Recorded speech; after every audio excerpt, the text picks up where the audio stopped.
김승희 교수님, 네. 그러면 크리스마스가 12월 25일인 이유가 그날 예수님이 태어나셔서 그런 건가요? 그러면 참 좋겠는데 안타깝게도 그렇지가 못합니다. 아니에요? 사실 예수 그리스도가 12월 25일에 탄생했다고 하는 기록이 어디에도 없어요. 왜 그렇게 나중에 그러니까 정해졌다는 이게 얘기가 있어. 지난 2000년간 잘못 알려진 이제 크리스마스에 대한 잘못된 역사적 진실이죠. 예수의 이제 행적을 살아있을 때 예수의 행적을 기록한 책이 이제 신약 성경인데요. 신약 성경에 보면 마태, 마가, 누가, 요한 이렇게 4대 복음서가 있습니다. 여기에 예수의 출생과 관련된 이야기가 기록되어 있는데 구체적인 날짜가 명시되지는 않거든요. 가장 널리 알려진 추론 중에 하나가 이스라엘, 팔레스타인 지방이라고 하죠. 이쪽 동네 날씨를 고려하면 네. 예수가 태어난 월이 12월은 아닐 거다라고 하는 추론이 지배적입니다. 누가복음에 따르면 예수가 태어날 때 저 들 밖에 한밤중에 양떼가 놀고 있었다라고 하는 구절이 나오는데요. 사실 12월에 양떼를 밖에다 두지는 않거든요. 그래서 만약에 이 양과 관련된 정말 들판에서 놀고 있었다는 기록이 맞다면 예수의 탄생은 12월이 아니라 오히려 양을 밖에서 이렇게 풀어놓고 키울 수 있을 만한 계절이 아니겠느냐. 근데 정말 재밌는 게 또 다른 설인데 이거는 이제 교회발 설입니다. 네.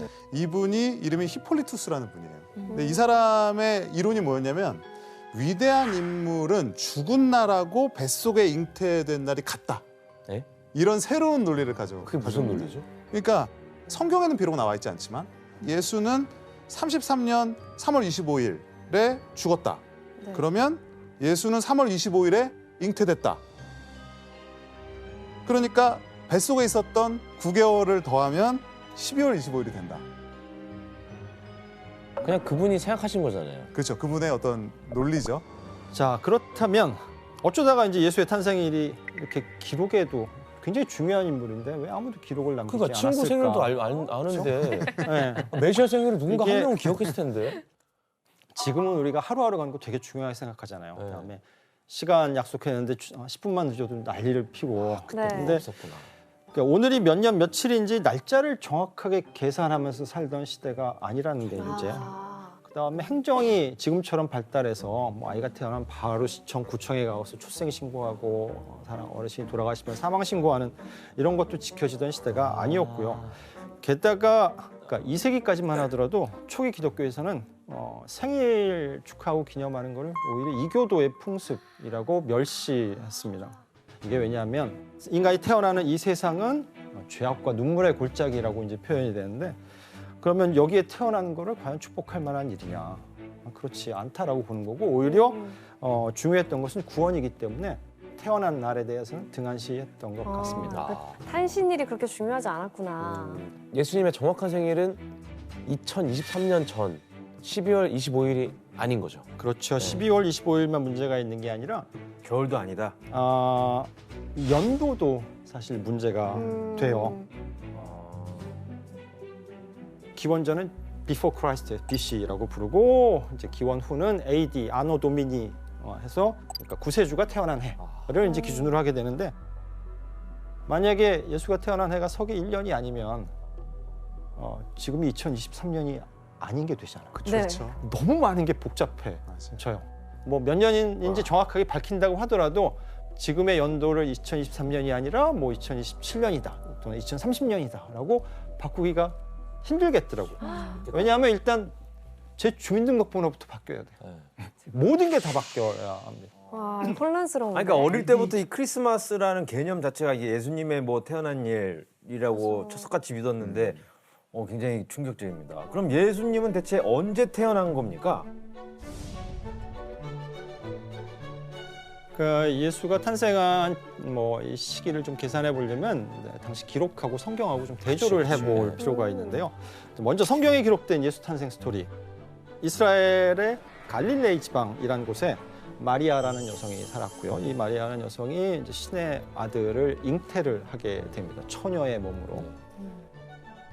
이후 이제 다윗의 후손인 요셉이라는 인물과 결혼을 하거든요. 근데 로마 제국이 이제 식민지를 이 속주를 통치하기 위해서 좀 호구조사, 요즘식으로 하면 인구 센서스를 하게 됩니다.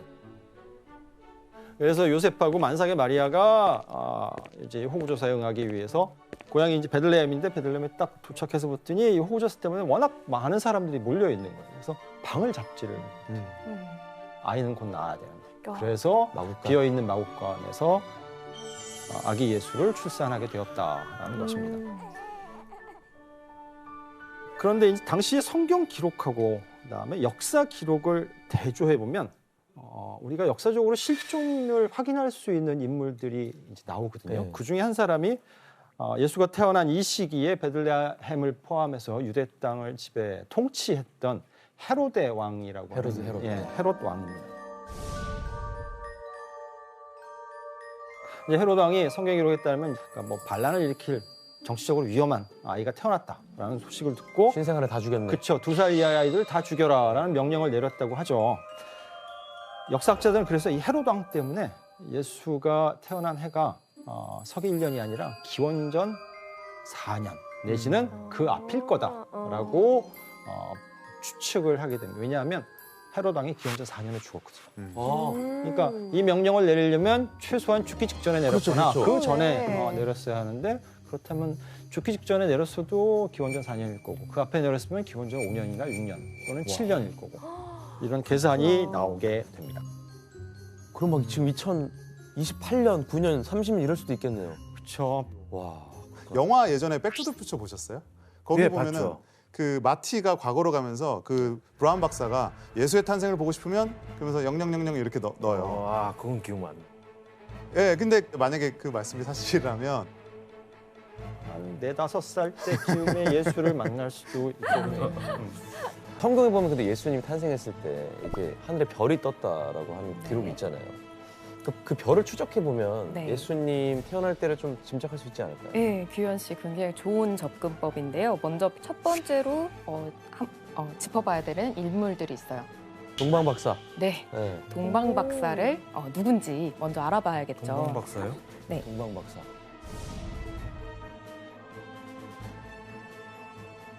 그러니까 이게 원어로는 마주인데 점성술사, 점성가인데 이걸 한국어로 번역하면서 한국 사람들이 박사를 되게 좋아하나 봐요.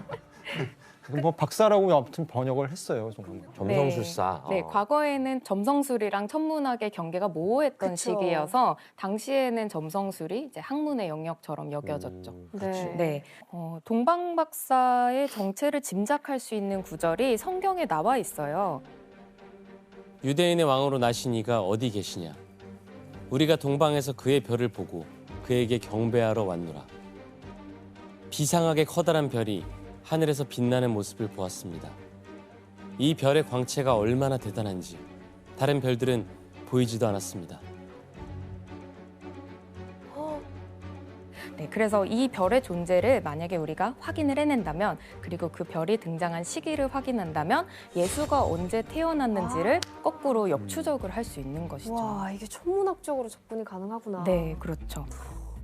그러면은 이제 여기서 궁금해지죠. 별이 있었다면 그 별이 뭐예요? 네, 동방 박사들의 본 별의 정체가 도대체 뭐였을까? 무슨 별일까?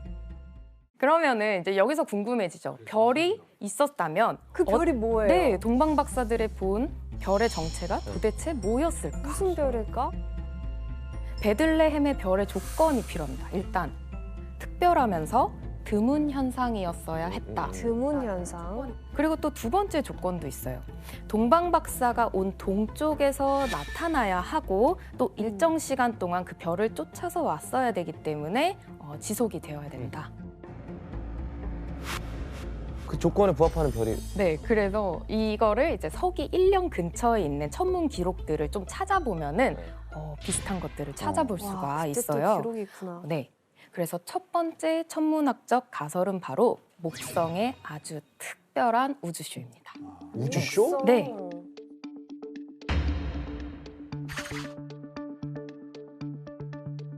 사실 우주쇼라는 단어들을 좀 들어보셨을 거예요. 네. 뉴스에도 가끔 나오잖아요. 그래요? 네, 처음 듣는 것 같아요. 금시초문인데. 그 유성우 같은 거 예, 말씀하시는 비슷한 거잖아요. 거예요. 네. 일식, 월식. 맞아요. 그렇죠? 보통은 이제 독특한 현상을 다 우주쇼라고 얘기를 하긴 하는데요. 2020년에 이미 전 세계가 한번 흥분한 우주쇼가 벌어졌어요. 그래서 사진을 한번 보실까요? 2020년에요? 네. 어? 자, 사진을 보고 한번 생각나는 게 있으시면 자유롭게 말씀해 주실까요? 저 앞에 있는 건 대한항공일 거고 뒤따라가는 게 아시아나. 뭐예요? 왼쪽과 오른쪽이 사실은 같은 대상을 본 겁니다. 아 진짜요? 그- 저렇게 빛나는구나. 네, 확대를 한 게 오른쪽 사진이고요. 왼쪽에 있는 우와. 사진이 바로 목성과 토성입니다. 와. 근데 육안으로 저렇게 크게 보이는 거예요? 왼쪽처럼? 그러니까 좀 너무 가깝게 붙어 있다는 생각 들지 않으세요? 그러네요. 그러니까요. 원래 이 두 행성은 태양계 궤도 내에서 다른 궤도, 다른 주기를 가지고 돌기 때문에 보통 저렇게 하늘에 저렇게까지 가깝게 붙지는 않아요.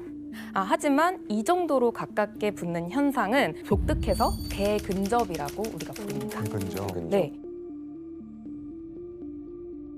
진짜 신기하네요. 그 얼마나 드문 현상인 거예요? 네, 사실은 주기로 따지면은 한 몇백 년 수준. 네, 거리에 따라서 다르겠지만은 쉽게 있는 현상은 아닙니다. 네. 그래서 이 현상은 저희가 계산을 해보니까 기원전 7년 정도 네, 일어났던 것으로 보여지고요. 비슷하네. 꽤 근접하네요, 비슷하네. 진짜. 네. 그래서 예수가 기원전 7년 전에 태어났다는 이런 야, 이야기가 지금 됩니다. 2030년입니다.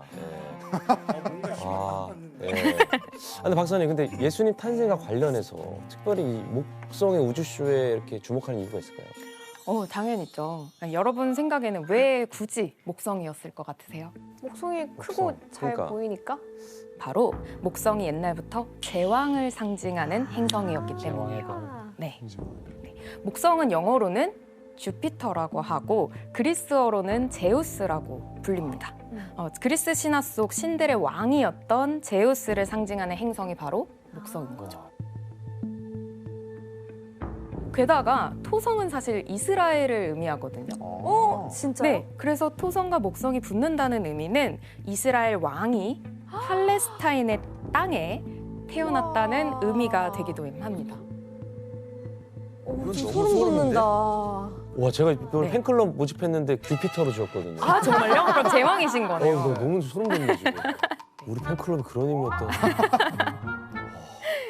네, 그래서 이런 이유들로 목성이 나타난 특별한 이런 우주쇼 현상을 보고 대단한 인물이 이 땅에 나타났구나라고 생각했을 겁니다. 그리고 두 번째 또 유력한 천문학적 가설은 성경에 있는 힌트를 통해서 짐작을 해볼 수 있습니다. 폰의 이름이. 네, 현상이 네. 혜성이에요, 그냥? 이미 정답자의 그 기운이 있으셨네요. 예. 네, 혜성. 그리고 그 중에서도 헨리 혜성이라는 설이 있습니다. 헨리혜성이요? 저 여기서- 별명이 헨리혜성이었어요. 아, 정말요? 왜요? 오. 왜? 근데 애들이 헨리혜성이라고 부르는데요? 이유가 없죠, 뭐 이름 비슷하니까. 제일 유명하니까요. 네. 맞아요, 제일 유명해서.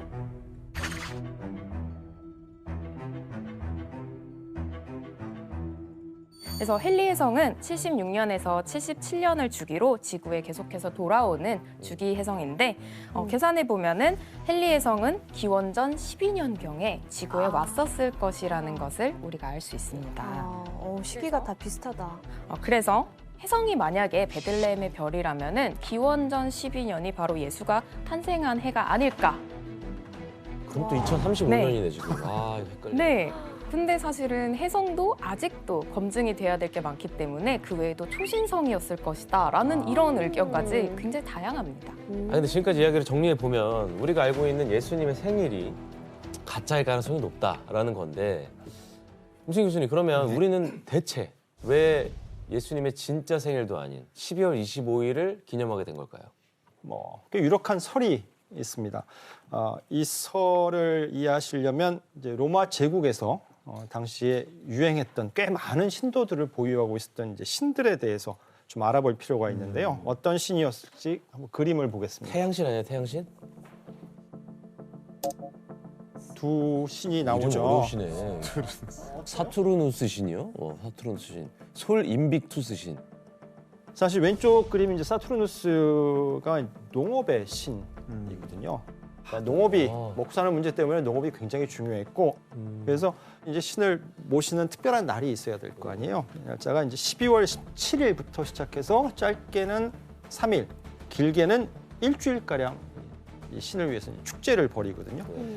오른쪽은 이 솔 인빅투스에서 태양신. 근데 당시 이 태양신은 이제 황제, 로마 황제의 상징이기도 했고, 그래서 274년에 로마 황제였던 아우렐리아누스라는 인물이 아예 12월 25일을 태양신의 공식 축제일로 포고령을 발표했을 정도입니다.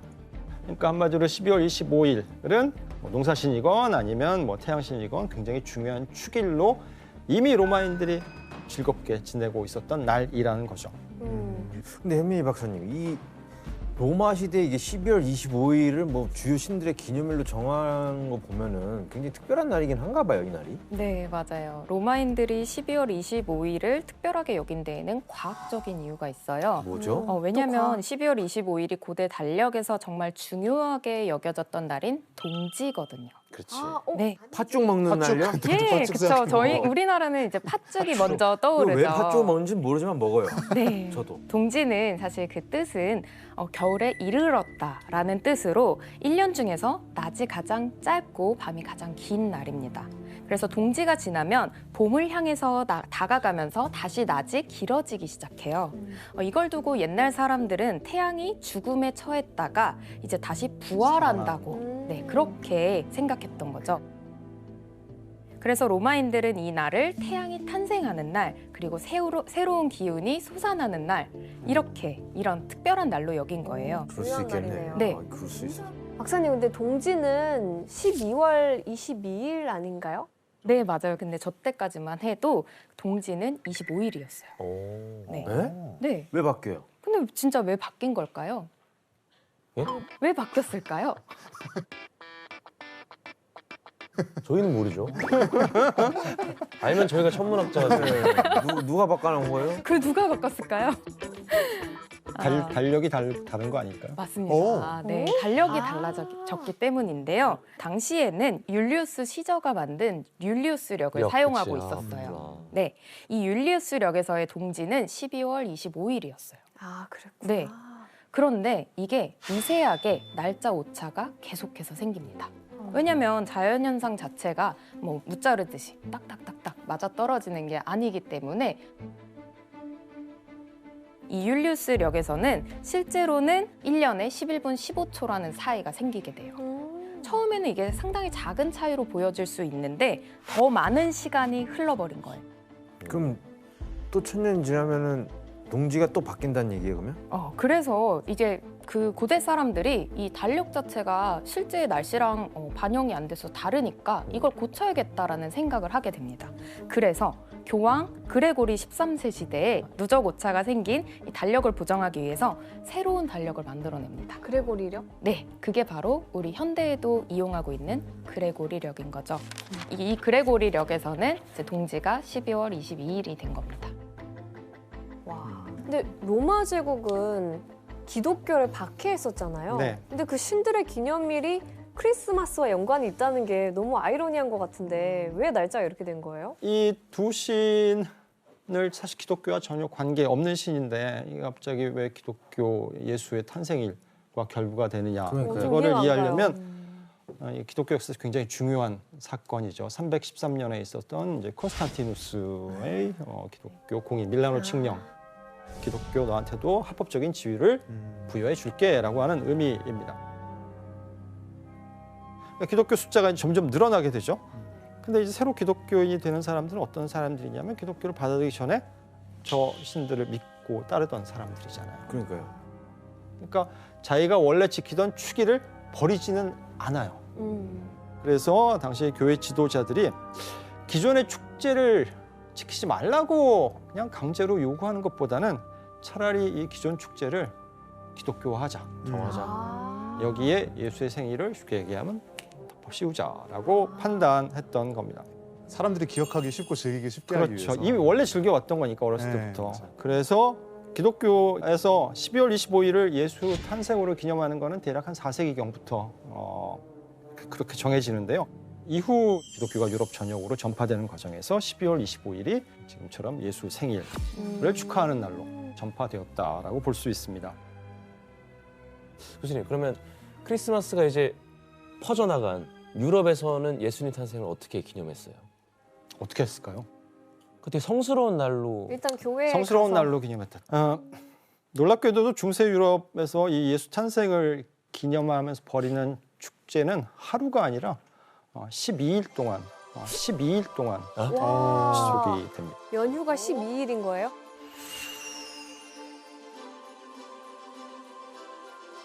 (12일) 동안 조용하고 경건하게가 아니라 정말로 왁자지껄하고 시끌벅적하게 그냥 놀고 싶어서 그런 거 아니에요? 그렇다고 볼 수 있어요. 그래서 12월 25일부터 1월 6일 전날까지 칠벌하게 이제 축제를 벌이게 됩니다. 특히 이제 1월 달이 되면 아주 특이한 축제 문화가 유럽에서 이제 큰 인기를 끌었는데요. 한번 그림을 보면서 설명해 보겠습니다. 이건 뭐야? 싸움? 그러니까 패싸움 같은데? 놀이를 하고 있는 것 같은데요? 피터 브리겔이라고 하는 화가가 그린 바보들의 축제 바보들. 또는 광인들의 축제, 미치광이들의 무슨 축제라고 하는 이제 볼링 장면입니다. 같이 공을 가지고 노는 거 공놀이 피구 하고 하나 있죠. 피고. 이제 이날은 당시 사회의 질서라는 게 있잖아요. 이 질서를 완전히 뒤집는 날이기도 했거든요. 대체 어떤 일이 벌어졌는지 또 다른 그림을 하나 보겠습니다. 좀 특이하죠. 가장 무도회 같은 느낌. 그쵸. 양 가면을 쓰고 북을 치고 누군가는 바이올린을 키고 있고. 그림이 되게 어, 재밌다. 가면을 썼네. 할로윈 같은 느낌? 네. 근데 가면을 쓴다는 이야기는 자기가 누군지 드러내지 않겠다, 익명을 보장받겠다라는 그런 의미인 거고요. 그리고 가면 같은 거 쓰면 자기도 모르게 더 재밌게 놀아요. 맞아. 용감해지죠. 네. 오버하죠. 네. 그러니까 코로나 때 마스크 쓸 때 약간 그랬던 것 같아요. 자, 다음 그림 보겠습니다. 좀 이거 엄숙한데. 무서운데. 자, 이게 그림이 특이한데요. 뒤에 어른들이 좀 서 있죠, 키 큰. 네. 그다음에 앞에는 교황 앞에 아니에요? 있는 사람들은 그러면 아이들? 키 차이가 저렇게 나면 아이들인데 아이가 주교복을 입고 그리고 지금 행렬을 하고 있는 거. 아이 교황이나 아이 주교가 있을 리가 만무한데 왜 저런 일이 벌어지느냐. 당시 프랑스에서는 소년을 1일 주교로 뽑아서 행진을 시켜요. 사회에서 제일 힘없고 약한 사람이 가장 높은 자리로 올라가고 제일 위에 있는 사람이 가장 아래로 내려오고. 그러니까 뭐 야자 사회 타임 질서가 같은 거야? 이렇게 세워져 있다면 이거를 이 축제 기간 동안은 바꾸자. 뒤집는 거죠. 야자 타임. 정확하게 얘기한 말씀하셨죠. 신분의 야자타임. 예, 야자 타임이에요. 그래서 무시받고 이제 사회에서 천대받던 사람들이 이날만큼은 뭐 위에서 다른 사람들을 지배하면서 군림할 수 있는 것이 허락된 날이라고 볼 수 있겠습니다. 자, 여기서 이제 문제를 저도 내도록 할게요.